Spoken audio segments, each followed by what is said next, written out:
รายการ 403 ซันโลกกีฬานะครับ วันนี้นะครับเรารับชมได้ทาง 403thmk.webit.co.th นะครับวันนี้นะครับเป็นห้อง 4/3 ของโรงเรียนโกสุมวิทยาสันนะครับ เดี๋ยวเราจะมาถามว่าคนดูของเรานะครับ มีความรู้สึกไงเกี่ยวกับการจบฟุตบอลในครั้งนี้นะครับตามมาเลยครับไม่เอาถึงเป็นมุมนักตัวคุณจักรพงศ์ครับรู้สึกไงในการจบฟุตบอลครั้งนี้ครับนะครับเดี๋ยวเราไปถามฝั่งนู้นกันเลยครับมาเลยครับมาเลย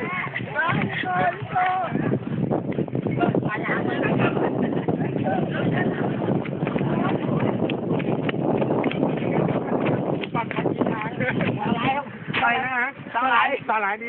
เป็นไงครับคุณรู้สึกยังไงบ้างคะ